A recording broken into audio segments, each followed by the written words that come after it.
बुधवारच्या रात्री झोपण्यापूर्वी एक कलश जल इथे ठेवून द्या. तुमच्या प्रत्येक मनोकामना पूर्ण होतील. बुधवारच्या रात्री हा एक कलश जल उपायाचा जरूर उपयोग करा. कारण मित्रांनो, हा एक असा उपाय आहे जो केल्यानंतर तुम्हाला इतर कोणत्याही उपायांची गरज भासणार नाही. हा सर्वात मोठा आणि नवा उपाय आहे जो आज आम्ही तुम्हाला अतिशय चांगल्या प्रकारे समजावून सांगणार आहोत. या व्हिडिओनंतर या उपायाला समजण्यासाठी तुम्हाला दुसरा कोणताही व्हिडिओ पाहण्याची गरज भासणार नाही. चला तर मग उपाय सुरू करूया. वर्षभर तुम्ही हा उपाय केला नसेल तरी जर तुम्ही बुधवारच्या दिवशी हा उपाय केला तर तुम्हाला अशी फलप्राप्ती होईल ज्याची तुम्ही कधी कल्पनाही केली नसेल. म्हणूनच हा उपाय नक्की करा, जेणेकरून ही संधी तुमच्याकडून निसटू नये आणि तुम्हाला या उपायाचे फळ मिळावे. मित्रांनो पहा, बुधवार पंचमीचा दिवस खूप खास असतो, महत्वाचा असतो. मोठ्या पूजा अर्चा आणि अनुष्ठानांनी ज्यांच्या मनोकामना पूर्ण होत नाहीत, कारण मित्रांनो एका छोट्या उपायाने पूर्ण होतात. अनेकांनी हा उपाय करून त्याचा लाभ घेतला आहे. जर तुम्ही देखील हा उपाय करायचा विचार करत असाल तर हा उपाय नीट समजून घ्या, ऐका आणि त्यानंतर करा. यामुळे तुम्हाला नक्कीच फळ मिळेल. या उपायामुळे तुमच्या घरातील कोणतेही दुःख आणि समस्या असू द्यात, जरी त्यांचे कारण तुम्हाला माहीत नसेल तरीही हा उपाय त्या समस्यांचे निराकरण करू शकतो.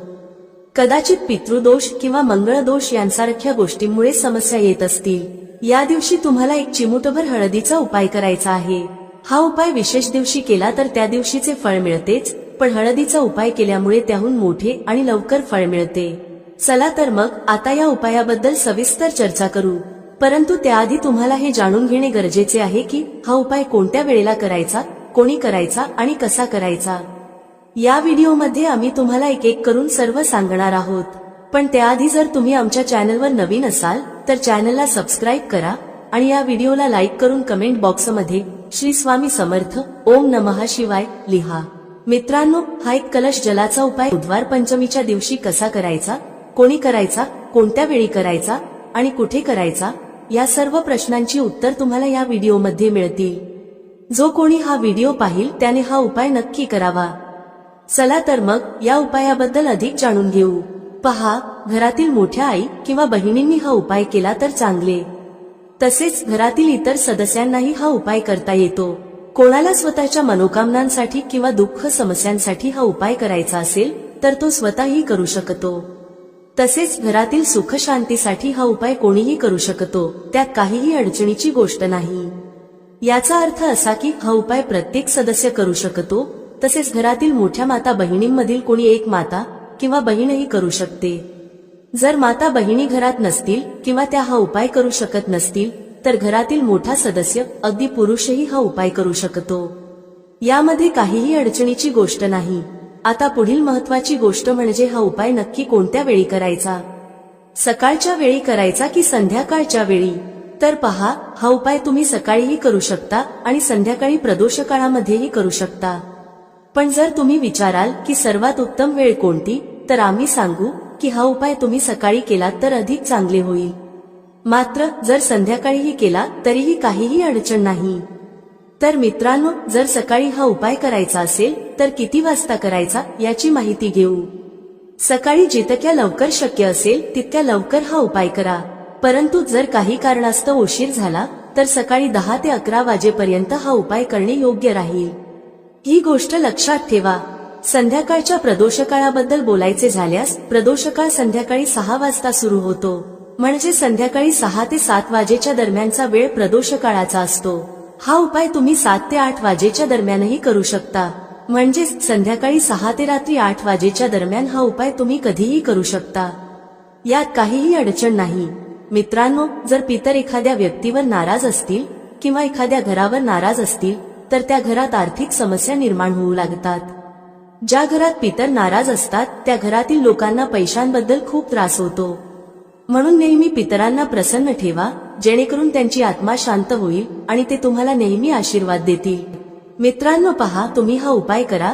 जो आम्ही सांगणार आहोत तो गायीशी संबंधित आहे. गायीमध्ये आपल्या पितरांचा वास मानला जातो. गाय, कुत्रा, वडाचे झाड, पिंपळाचे झाड या सगळ्यांत आपल्या पितरांचा वास मानला जातो. पक्ष्यांमध्ये कावळा, ज्यामध्ये आपल्या पितरांचा वास मानला जातो. तुमच्या जीवनात दुःख वाढले, आर्थिक कर्ज वाढले किंवा घरात संतानविषयक अडचणी आहेत तर हे लक्षात ठेवा की पितर नाराज आहेत। जर घरात सतत भांडणे वादविवाद होत असतील आणि कर्जाचा बोजा घरावर असेल तर ही लक्षणे पितरांच्या नाराजगीची आहेत। पितरदोष घरात असतो तर तो पाहायला मिळत नाही, पण घरातील घडामोडींवरून तुम्ही अंदाज लावू शकता। उदाहरणार्थ, जेवण करताना अन्नात केस सापडणे, अन्न जमिनीवर पडणे किंवा घरात अचानक दुर्घटना घडणे ही सर्व लक्षणे पितर नाराज असल्याचे सूचित करतात। आता जो उपाय आम्ही सांगणार आहोत तो करून पहा। पितर प्रसन्न होतील आणि तुम्हाला आर्थिक समस्यांपासून मुक्ती मिळेल। चला तर मग या पितरांना प्रसन्न करण्यासाठीचा आणि घरात स्थिर लक्ष्मीचा वास होण्यासाठीचा उपाय जाणून घेऊया। म्हणजे कधीच असे होणार नाही की आज पैसा आहे आणि उद्या नाही। अनेक घरांमध्ये असे दिसून येते की पैसा येतो पण टिकत नाही। टिकला तरी फाजील खर्च मोठ्या प्रमाणावर होतो, ज्यामुळे घरातील सदस्य खूपच त्रस्त होतात। आता बहुतेक लोकांना ही समस्या असते की धनाची नासाडी होत आहे आणि घरात पैसा टिकत नाही। जर तुमच्या बाबतीतही असे होत असेल तर तुम्ही हा उपाय ऐकायलाच हवा आणि तो कार्तिक महिन्यात नक्की करायला हवा। पुढे जाण्याआधी व्हिडिओला नक्की लाईक करा।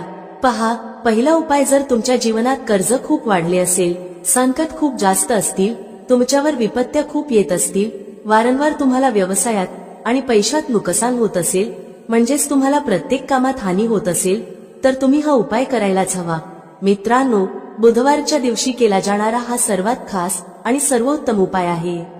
हा उपाय तुम्हाला जास्तीत जास्त धनवान बनवेल आणि तुमच्या जीवनातील अनावश्यक खर्चांपासून तुम्हाला मुक्ती मिळवून देईल। एक चुटकी हळदीचा उपाय तुमचे भाग्य असे उजळवेल की तुमच्या येणाऱ्या पिढ्यांनाही कधीही दारिद्र्याचा सामना करावा लागणार नाही। तुमच्या घरात नेहमीच धन, सुख, समृद्धी वाढत जाईल। जर तुम्ही श्री हरी विष्णूंशी संबंधित उपाय केलेत तर सर्व पापांचा नाश होतो। याशिवाय श्री हरी विष्णू प्रसन्न होऊन आपल्या साधकाला सुख, समृद्धी आणि ऐश्वर्याचे आशीर्वाद देतात। इतकेच नव्हे, काही उपाय केल्याने आणि व्रत ठेवल्याने 1000 अश्वमेध यज्ञ आणि 100 सूर्य यज्ञांच्या समान शुभ फळही मिळते। तुम्ही व्रत ठेवत असाल तरीही उपाय करा किंवा व्रत ठेवत नसाल तरीही तुम्ही या दिवशी उपाय नक्की करायला हवेत। चला तर मग आता कोणता उपाय आहे आणि तो कसा करायचा ते जाणून घेऊ। एक नाणे पाण्यात टाकून तुम्हाला ते घरात कुठे ठेवायचे आहे आणि कोणकोणत्या गोष्टी तुम्हाला घ्यायच्या आहेत। पहिल्यांदा तुम्हाला काय करायचे आहे, एका कलशात किंवा कोणत्याही भांड्यात शुद्ध पाणी घ्या। त्याचबरोबर थोडीशी हळद घ्या। जर तुमच्याकडे साबूत हळद असेल तर तिला वाटून पावडर बनवा। एक नाणे घ्या, जसे की 1 रुपयाचे, 5 रुपयांचे किंवा 10 रुपयांचे। नाणे स्वच्छ करा। आता तुम्हाला काय करायचे आहे, जो कलश तुम्ही घेतला आहे त्यात तुम्ही पाणी भरले आहे, त्यातच तुम्हाला 1 चुटकी पिसलेली हळद टाकायची आहे आणि घेतलेले नाणे, मग ते 1 रुपयाचे, 5 रुपयांचे किंवा 10 रुपयांचे असो, तेही त्याच लोट्यात टाकायचे आहे। आता तुमच्या घरातील जेवढे सदस्य आहेत त्यांच्यावर या कलशाने 7 वेळा अँटीक्लॉकवाईज म्हणजे उलट दिशेने उतरवायचे आहे। सर्व सदस्यांवर 7-7 वेळा उतार करा आणि घराबाहेर एखाद्या झाडाखाली किंवा पवित्र नदीमध्ये हे पाणी ओतून द्या। बस एवढाच साधा उपाय आहे। या पंचमीच्या दिवशी हा उपाय करा आणि पहा तुमचे भाग्य कसे उजळते, तुमच्या नशिबातले दुःख कसे दूर होते आणि रातोरात तुम्ही धनवान कसे होता। हा उपाय तुमच्या गृहस्थ जीवनालाही उत्तम करेल, घरातील क्लेश दूर करेल, घरातील गरिबी संपवेल आणि श्री हरी विष्णूंची अशी कृपा तुमच्यावर होईल की धनाची देवी माता लक्ष्मी तुमच्या घरी वास करतील आणि कधीही घर सोडून जाणार नाहीत। हा खूपच चमत्कारी उपाय आहे। चला आता दुसऱ्या उपायाबद्दल बोलूया। दुसरा उपाय श्री हरी विष्णू आणि माता तुलसीशी संबंधित आहे। पहा, श्री हरी विष्णू शिवाय माता तुलसी अपूर्ण आहेत आणि माता तुलसी शिवाय श्री हरी विष्णू अपूर्ण आहेत। त्यांचा भोग अपूर्ण असतो कारण तुळशी दलाशिवाय श्री हरींचा नैवेद्य पूर्ण मानला जात नाही।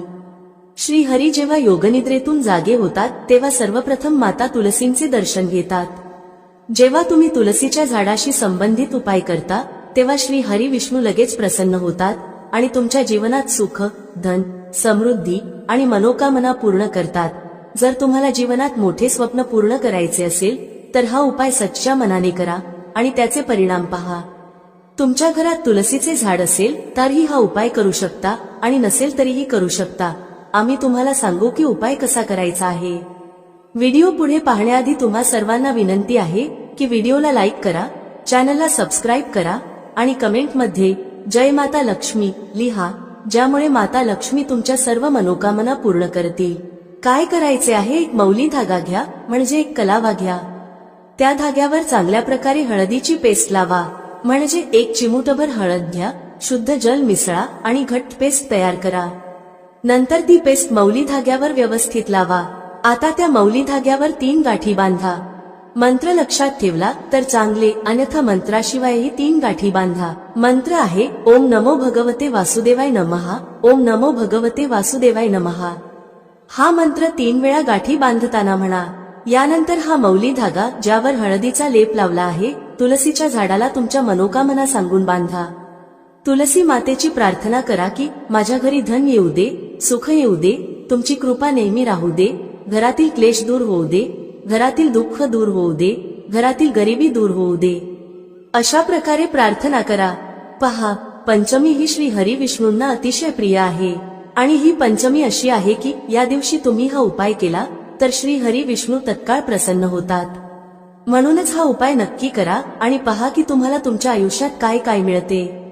म्हणजे जे काही तुम्हाला हवे आहे ते तर मिळतेच, पण ज्याचा तुम्ही कधी विचारही केला नसेल तेही मिळते. कारण जेव्हा तुम्ही हा उपाय करता जो तुलसी मातेच्या झाडाशी संबंधित आहे, तुलसी माता तुमच्या मोठ्या मोठ्या मनोकामना श्री हरी विष्णूंना सांगून पूर्ण करून घेतात. कारण श्री हरी विष्णू तुलसी मातेचे प्रत्येक शब्द मान्य करतात. तसंच या दिवशी तुलसीच्या झाडाजवळ एक दिवा नक्की लावा. ज्यांच्या घरात तुलसीचे झाड नाही ते मंदिरात जाऊन हा उपाय करू शकतात. जर मंदिरात जाणे शक्य नसेल तर मौली धागा घ्या, त्यावर हळदीचा लेप लावा, 3 गाठी बांधा आणि श्री हरी विष्णूंसमोर ठेवा. नंतर तो धागा तुमच्या घराच्या मुख्य दरवाजावर बांधा. लाकडी दरवाजाला बांधा, त्यामुळे श्री हरी विष्णूंची कृपा नेहमी तुमच्यावर राहील. हा जो उपाय आहे तो नक्की करा, सच्च्या श्रद्धेने करा. तुम्हाला नक्कीच फायदा होईल आणि तुमच्या सर्व मनोकामना पूर्ण होतील. तर आता आपण 2 उपायांबद्दल बोललो. आता लवकरच 3ऱ्या उपायाबद्दल बोलूया. जर तुम्ही हा उपाय पंचमीच्या दिवशी केला तर समजा की माता लक्ष्मी कधीच तुमचे घर सोडून जाणार नाही आणि तुमच्या घरात नेहमी धनवृद्धी होत राहील. कर्जासारख्या समस्या तुम्हाला कधीही स्पर्श करणार नाहीत. म्हणजे कधीच कोणाकडून कर्ज किंवा पैसे उधार घेण्याची गरज भासणार नाही. ज्यांना अचानक धनाची गरज आहे, कधी कधी असे होते की आयुष्यात अशी वेळ येते जेव्हा अचानक पैशांची गरज भासते आणि गरजेचा पैसा हातात नसतो, तेव्हा खूप वाईट वाटते कुठून तरी पैसा येऊन जावा. तर हा उपाय करा, अचानक तुम्हाला धनप्राप्ती होऊ शकते. आता तुम्हाला काय करायचे आहे, थोडेसे दूध घ्यायचे आहे, त्यात थोडेसे पाणी मिसळायचे आहे आणि थोडेसे मिश्रीचे दाणे टाकायचे आहेत. हे पाणी म्हणजे पाणी, दूध आणि मिश्री ही 3 गोष्टी मिसळून तुम्हाला पिंपळाच्या झाडाच्या मुळाशी अर्पण करायचे आहे. जेवढ्याही धनसंबंधी समस्या आहेत त्या तुमच्या आयुष्यातून दूर होतील आणि साक्षात माता लक्ष्मी तुमच्या घरात वास करतील.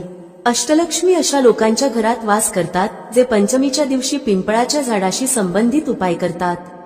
कारण पिंपळाच्या झाडात त्रिदेवांचा वास असतो आणि माता लक्ष्मी देखील पिंपळाच्या झाडात वास करतात. अशा घरांना माता लक्ष्मी कधीच सोडत नाहीत जिथे पिंपळाच्या झाडाच्या मुळाशी गोड दूध अर्पण केले जाते. थोडेसे दूध आणि थोडेसे पाणीही त्यात मिसळा. हा उपाय नक्की करा आणि पहा तुमच्या आयुष्यात कसे चमत्कार घडतात. देशी तुपाचा एक दिवाही त्यासोबत नक्की लावा. तुमच्या सर्व मनोकामना पूर्ण होतील.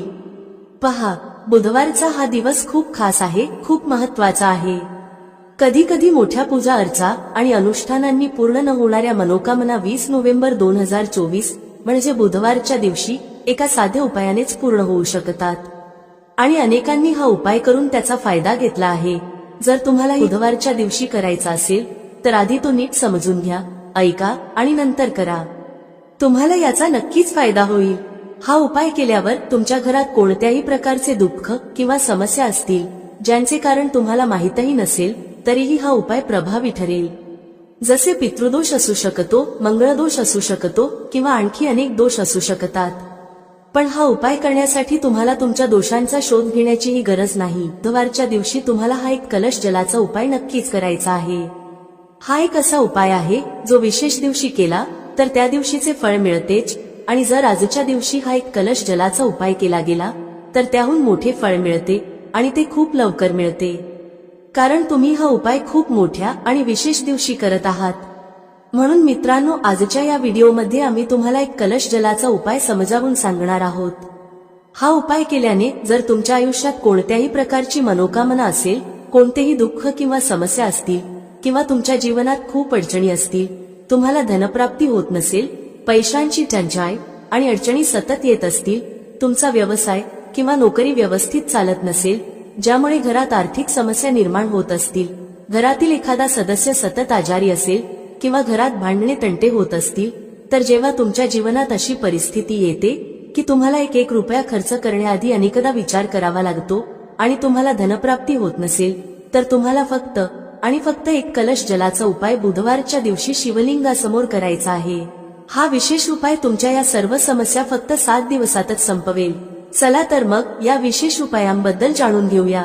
पण त्याआधी माझे जे भाऊ बहीण आज पहिल्यांदा या चॅनलवर आले आहेत किंवा माझा आवाज पहिल्यांदा ऐकत आहेत, जर तुम्हीही महादेवाचे सच्चे भक्त असाल तर व्हिडिओला लाईक करा आणि चॅनलला सबस्क्राईब करा. मित्रांनो, आता हा उपाय कोणी करायचा आहे? तर घरातील जो प्रमुख आणि मोठा सदस्य आहे त्याने हा उपाय करायला हवा. आता तो मोठा सदस्य प्रामुख्याने घरातील माता किंवा बहीण असेल तर ते अधिक चांगले होईल. म्हणजेच घरातील ज्या मोठ्या माता किंवा बहिणींना हा उपाय करायचा आहे त्यांनी तो नक्की करावा, कारण त्यामुळे अधिक फळ मिळेल.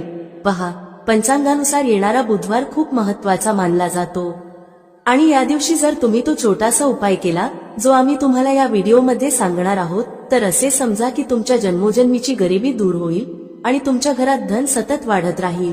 बुधवार हा दिवस महत्वाचा ठरतो कारण यावेळी बुधवारच्या दिवशी एक विशेष संयोग जुळून आला आहे. आणखी एक गोष्ट म्हणजे याच दिवशी गंगामातेचा पृथ्वीवर आगमन झाला होता आणि भक्तांच्या मनोकामना पूर्ण करण्यासाठी हा दिवस अतिशय शुभ मानला जातो. या दिवशी केलेल्या उपायांनी आणि दानधर्माने व्यक्तीला खूप मोठा लाभ होतो. व्यक्ती आपल्या जीवनात सुख समृद्धीचा आशीर्वाद मिळवतो. आपल्या शास्त्रांमध्येही लिहिले आहे की बुधवारच्या दिवशी केलेले कोणतेही उपाय किंवा पूजा अर्चना खूप प्रभावी ठरते. त्यामुळे तुमच्या जीवनातील गरिबी दूर होते आणि सतत धनवृद्धी होते.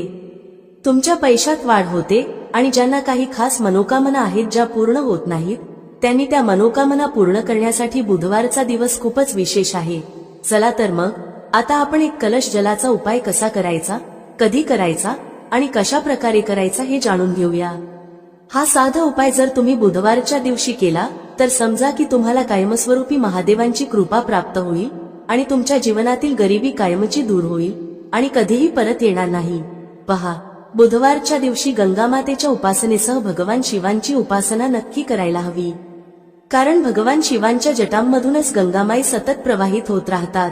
जर तुम्ही महादेवांना प्रसन्न केले तर समजा की तुमच्या जीवनातील दुःख आणि कष्ट तुम्हाला कधीही स्पर्श करू शकणार नाहीत.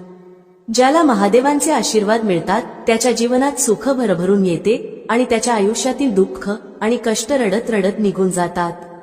साक्षात काळही त्या व्यक्तीचे काहीही वाईट करू शकत नाही ज्याच्यासोबत महादेव असतात. महादेवांची पूजा अर्चना तुम्ही या दिवशी कशी करायची? एक कलश जल घ्या, त्यात जर तुमच्याकडे बेलपत्रे असतील तर 5 बेलपत्र टाका आणि महादेवांच्या शिवलिंगावर हे जल नक्की अर्पण करा. थोडेसे गंगाजलही त्यात मिसळा. थोडे गंगाजल, तुमच्या घरातील शुद्ध पाणी आणि 5 बेलपत्र. तुम्ही नेहमी पाहाल की महादेव आणि गंगामातेच्या आशीर्वादाने तुमच्या धनात सातत्याने वाढ होत राहील आणि तुमचे जीवन सुख समृद्धीने भरून जाईल. माता गंगा आणि महादेव दोघांचे आशीर्वाद मिळाले तर समजून घ्या की तुमच्या जीवनातील दुःख दूर होण्यास सुरुवात होईल. नेहमी महालक्ष्मीची कृपा तुमच्यावर राहील. याशिवाय या दिवशी एक लहानसा उपाय नक्की करा. तुमच्या घराच्या मुख्य दरवाजावर 2 दिवे नक्की लावा. हा साधा उपाय करा. बुधवारच्या दिवशी तुमच्या जीवनातील दुःखांचा अंत नक्कीच होईल. सच्च्या श्रद्धेने हा उपाय करा आणि तुम्हाला तुमच्या जीवनात सुख खूप लवकर मिळेल. हा पहिला उपाय आहे. आता लवकरच दुसऱ्या उपायाबद्दल बोलूया. कोणता आहे तो दुसरा उपाय जो तुम्हाला विशेषतः बुधवारच्या दिवशी करायचा आहे? दुसरा उपाय जो आम्ही तुम्हाला सांगणार आहोत तो केल्याने तुम्हाला मोक्षप्राप्ती होते, म्हणजेच मोक्षाचा मार्ग उघडतो आणि व्यक्तीला श्री हरी विष्णूंच्या धामात स्थान मिळते. याचा अर्थ असा की तुमच्या जीवनातील दुःख आणि कष्ट दूर होतात आणि नेहमी श्री हरी विष्णूंची कृपा तुमच्यावर राहते. जेव्हा श्री हरी विष्णूंचे आशीर्वाद एखाद्या व्यक्तीला मिळतात तेव्हा त्या व्यक्तीला ना धनाबाबत चिंता राहते, ना आयुष्यातील कोणत्याही कष्टाबाबत त्रास होतो. तर तुम्हाला काय करायचे आहे? बुधवारच्या दिवशी तुमच्या घरात श्री हरी विष्णूंसमोर एक दिवा लावायचा आहे. हा दिवा गोल वातीचा असावा आणि त्यात शुद्ध देशी तूप भरावे. त्याचसोबत एक दीपक तुलसीच्या झाडाजवळही लावा. विशेषतः ज्यांना वाटते की त्यांच्या धनात वाढ व्हावी आणि कधीही त्यांचा पैसा कमी पडू नये अशा लोकांनी हा उपाय नक्की करावा. जे लोक म्हणतात आमच्या घरी एकही रुपया येत नाही, आमच्या घराची आय पूर्णपणे थांबली आहे, आमचे खूप मोठे नुकसान झाले आहे, आमचा पैसा एकदम संपून गेला, अशा लोकांच्या घरी आजार पण येतात, अपघात होतात किंवा इतर काही घडते ज्यामुळे धनहानी होते. तर अशा लोकांनी विशेषतः बुधवारच्या दिवशी श्री हरी विष्णू आणि माता तुलसीची एकत्र पूजा नक्की करायला हवी. हा खूपच विशेष आणि उत्तम उपाय आहे. बुधवारचा हा दिवस हा उपाय करण्यासाठी अतिशय शुभ मानला जातो. जेव्हा तुम्ही हा उपाय करता तेव्हा या दिवशी गरजू व्यक्ती, गरीब किंवा एखाद्या ब्राह्मणाला अन्नदान नक्की करा.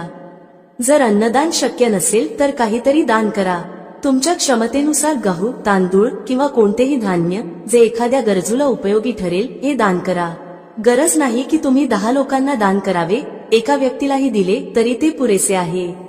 गरज नाही की तुम्ही खूप मोठे दान करावे, पण थोडे का होईना या दिवशी दान करायला हवे, कारण बुधवारच्या दिवशी दानाला खूप महत्त्व आहे. 2 उपायांबद्दल चर्चा केली, आता लवकरच तिसऱ्या उपायाबद्दल बोलूया, जो तुम्हाला विशेषतः बुधवारच्या दिवशी करायचा आहे. गंगामाई आपल्यातील प्रत्येकाच्या घराजवळ नसते, पण गंगाजल आपल्याकडे असते. तर पहा, तुम्हाला काय करायचे आहे, थोडेसे गंगाजल घ्या. जर तुमच्याकडे गंगाजलही नसेल तर काय करायचे, तुमच्या घराजवळ जेथे पूजा साहित्य मिळते तिथून गंगाजल आणा. गंगाजलाची 10-15 रुपयांची बाटली मिळते, ती घेऊन या. आता तुम्हाला काय करायचे आहे, थोडेसे गंगाजल घ्या, 1 चिमूटभर काळे तीळ घ्या आणि ते गंगाजलात टाका. नंतर तेच गंगाजल ज्यामध्ये तुम्ही काळे तीळ टाकले आहेत तुमच्या आंघोळीच्या पाण्यात मिसळा. जेव्हा तुम्ही गंगाजल पाण्यात मिसळाल तेव्हा श्री हरी विष्णू आणि माता लक्ष्मी यांचा ध्यान करा आणि हर हर गंगे म्हणा. जेव्हा तुम्ही गंगाजल आणि काळे तीळ आंघोळीच्या पाण्यात मिसळता तेव्हा हर हर गंगे बोलणे विसरू नका. यानंतर आंघोळ करताना देखील हर हर गंगे म्हणतच आंघोळ करा. गंगेत स्नान केल्याने जितके पुण्य मिळते तितके पुण्य तुम्हाला तुमच्या घरातच मिळते. जेव्हा तुम्ही गंगाजलात काळे तीळ घालून आंघोळ करता आणि हर हर गंगे म्हणता. आता त्यांच्याबद्दल बोलूया ज्यांच्या घराजवळ पूजा साहित्याच्या दुकानही नाहीत किंवा गंगाजल आणण्याचा कोणताही पर्याय नाही. अशा लोकांसाठी जर तुम्ही सामान्य पाण्यानेही आंघोळ करत असाल तरी हर हर गंगे म्हणतच आंघोळ करा आणि माता गंगामाईचे ध्यान करा. या पद्धतीने आंघोळ केली तरी तुम्हाला उत्तम फळ मिळते, व्यक्तीच्या नकळत झालेल्या चुकांचे प्रायश्चित होते आणि माता गंगामाईचे आशीर्वाद मिळतात. जर तुम्ही हा उपाय अशा प्रकारे केला तर असे समजा की माता गंगामाईच्या आशीर्वादाने तुमच्या जीवनात सुख समृद्धी वाढेल. माता लक्ष्मी आणि श्री हरिविष्णूंच्या कृपेने तुमच्या जीवनात गरिबी आणि दारिद्र्य कधीच परत येणार नाही. तुम्हाला तुमच्या आयुष्यात खूप लवकर धनप्राप्ती होईल. हर हर महादेव कमेंट बॉक्समध्ये लिहायला विसरू नका. चला, सर्वप्रथम आपण या व्हिडिओसाठी तयार केलेल्या 10 उपायांबद्दल बोलू. खूप लक्षपूर्वक ऐका. पहिला उपाय आहे वाईट नजरेपासून वाचण्यासाठी. तुम्ही अनेक वेळा पाहिले असेल जेव्हा ट्रक किंवा गाड्या चालतात किंवा छोट्या मोठ्या दुकानांवर तर त्यावर लिंबू आणि मिरची टांगलेले असते. यामागील मुख्य कारण काय आहे ते आज आम्ही तुम्हाला सांगणार आहोत. पहा, असे म्हटले जाते की जेव्हा गरम वारा वाहतो आणि तुम्ही तुमच्या खिशात कांदा ठेवता तेव्हा तुम्हाला गरम वाऱ्याचा त्रास होत नाही. किंवा ज्या ठिकाणी उष्णता जास्त असते तेथे कांदा ठेवला जातो कारण कांदा उष्णता शोषून घेतो. याच्याप्रमाणे जर तुमचा व्यवसाय चांगला चालत असेल आणि कोणी तुमच्या दुकानावर किंवा व्यवसायावर वाईट नजर ठेवली तर असे मानले जाते की नजरेने हिरवे झाडही सुकते. त्यामुळे जो व्यवसाय चांगला चालत असतो तोही वाईट नजरेमुळे थांबतो. म्हणून लोक काय करतात तर त्यांच्या दुकानांमध्ये लिंबू आणि मिरची ठेवतात. यामागील मुख्य कारण सांगितले गेले आहे की लिंबाचा आंबटपणा आणि मिरचीची तिखटता वाईट नजरेचा परिणाम निष्प्रभ करतात, ज्यामुळे ती नजर जास्त काळ टिकू शकत नाही. हिंदू पुराणांमध्येही याबद्दल स्पष्ट उल्लेख आहे. याचा अर्थ असा आहे की जर तुमचा व्यवसाय चांगला चालत असेल आणि तुम्ही कोणाचेही वाईट नकोसे मानत असाल, पण कोणी तुमचे वाईट चिंतित असेल किंवा तुमच्यावर सतत नजर ठेवत असेल, तंत्रविद्या करत असेल किंवा वाईट आत्मा पाठवत असेल आणि तुम्ही आधीपासूनच लिंबू आणि मिरची टांगून ठेवले असेल तर हा परिणाम उलट त्याच व्यक्तीवर होतो आणि त्याला मोठे नुकसान होते. त्यामुळे जर तुम्ही कोणताही व्यवसाय करत असाल तर लिंबू आणि मिरची टांगून ठेवा. दुसरा उपाय जो लिंबूशी संबंधित आहे तो आहे वास्तुदोष दूर करण्यासाठी. वास्तुशास्त्रात जर तुम्ही अभ्यास केला तर लिंबूबद्दल एक संपूर्ण अध्याय लिहिला आहे. वास्तुशास्त्राच्या पुस्तकात अध्याय क्रमांक 21 मध्ये लिंबूचे वर्णन आहे. ज्या घरात लिंबाचे झाड असते त्या घरात नकारात्मक ऊर्जा कधीही सक्रिय होऊ शकत नाही. लिंबू भोवतीचे वातावरण शुद्ध राहते आणि घराचे वातावरण सकारात्मक शक्तींनी परिपूर्ण होते. जर एखाद्या व्यक्तीच्या घरात नकारात्मक शक्तींचा वास असेल तर खात्री बाळगा की त्या घरात कधीही भरभराट होऊ शकत नाही. त्या घरातील लोक सतत भांडत राहतात, धनप्राप्तीचे सर्व मार्ग बंद होतात, घराचे खर्च वाढतात आणि त्या व्यक्तीला कर्जाच्या जाळ्यात फसवले जाते. पण जर तुमच्या घरात लिंबाचे झाड असेल तर तुमच्या घरात फक्त सकारात्मक ऊर्जा येईल, घराचे वातावरण खूप चांगले राहील आणि घरातील लोकांमध्ये आपसात सुसंवाद असेल. सोप्या भाषेत सांगायचे तर तुम्ही पाहिले असेल की काही घरांमध्ये नेहमीच भांडणे होतात, घरात कधीच भरभराट होत नाही आणि असे घर कधीच पुढे जात नाही. यासाठी सर्वात मोठा उपाय जो वास्तुदोष दूर करण्यासाठी सांगितला जातो तो म्हणजे लिंबाचे झाड. म्हणजेच जर तुमच्या घरात लिंबाचे झाड असेल मग ते कुंडीत लावा किंवा जमिनीत, तर तुमच्या घरात कधीही नकारात्मक शक्तींचा वास होणार नाही. जर तुम्हाला असे वाटत असेल की तुमच्या घरावर काळ्या जादूचा प्रभाव आहे किंवा तंत्रविद्या झाली आहे आणि तुम्ही घरातील भांडणांमुळे खूप त्रस्त असाल तर ऐका. शक्य असल्यास लिंबाचे झाड लावा. लिंबू एका रात्रीत उगवत नाही, त्यामुळे थोडा वेळ लागेल. जसं जसं लिंबाचा झाड मोठे होईल तसं तसे तुमच्या घरात सकारात्मक ऊर्जा येईल, म्हणजेच माता लक्ष्मीचा वास होईल आणि नकारात्मक शक्तींचा नाश होईल. दुसरा उपाय असा आहे की हिंदू पुराणानुसार तुम्ही तुमच्या घराच्या चारही कोपऱ्यात एक एक लिंबू ठेवा. त्यानंतर उलट दिशेने म्हणजे डावीकडून 7 प्रदक्षिणा करा.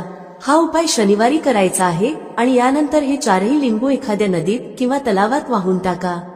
जर तुम्ही हे लिंबू वाहून टाकले तर तुमच्या घरावरील सर्व वाईट परिणाम, वाईट नजर, तंत्रविद्या, वाईट आत्मा, नकारात्मक शक्ती ते सर्व दूर होईल. लिंबामध्ये एवढी ताकद आहे की ते नकारात्मक शक्तींना स्वतःसोबत वाहून नेतात. त्यामुळे शक्यतो हे लिंबू नदीत किंवा वाहत्या पाण्यातच वाहा. तिसरा उपाय म्हणजे यश मिळवण्यासाठी. म्हणजे जर तुम्ही नोकरीसाठी तयारी करत असाल पण प्रमोशन मिळत नसेल किंवा तुम्ही कर्जाच्या जाळ्यात अडकलात तर हा उपाय फायदेशीर ठरेल. जर तुम्ही खूप मेहनत करत असाल पण मेहनतीचे फळ मिळत नसेल, नोकरी मिळत नसेल किंवा इंटरव्ह्यू दिल्यावर निवड होत नसेल तर वास्तुशास्त्रात स्पष्ट सांगितले आहे की तुम्ही हनुमान मंदिरात जावे. हनुमान मंदिरात जाण्यासाठी मंगळवारचा दिवस ठेवा. मंदिरात जाताना 1 लिंबू आणि 4 लवंगा घ्या. मंदिरात गेल्यावर त्या लिंबूत 4 लवंगा खोचा आणि मंदिरात शांतपणे पालथ्या पायाने बसा. हनुमान चालीसा वाचा. वाचन करताना ते लिंबू ज्यामध्ये 4 लवंगा खोचल्या आहेत ते हनुमान महाराजांना अर्पण करा. जर तुम्ही हे केले तर खात्री बाळगा की तुमच्यावर आलेल्या सर्व अडचणी दूर होतील. जर तुमचा मंगळ ग्रह अशुभ असेल तर तो शुभ होईल. जर नवग्रह तुमच्या विरोधात असतील तर ते तुमचा पाठिंबा देतील. जर दुर्भाग्य तुमच्यावर होते तर ते निघून जाईल. मात्र हनुमान चालीसा मनात वाचा, मोठ्याने वाचू नका. जर तुम्ही हनुमान महाराजांसमोर हा उपाय केला तर खात्री बाळगा तुम्हाला नोकरी मिळेल आणि जर नोकरी करत असाल तर प्रमोशनही मिळेल. मित्रांनो, आशा आहे तुम्हाला आजचा उपाय आणि माहिती आवडली असेल आणि समजली असेल. व्हिडिओ आवडला असेल तर लाईक करायला विसरू नका. कमेंटमध्ये जय श्री हरी विष्णू किंवा ओम नमो नारायणाय नक्की टाईप करा. भेटूया पुढच्या अशाच एका ज्ञानवर्धक व्हिडिओमध्ये एका नवीन चर्चेसह. तुम्हा सर्वांचे मनःपूर्वक आभार. श्री स्वामी समर्थ. जय श्री राम, जय श्री हनुमान, जय श्री कृष्ण, जय माता लक्ष्मी.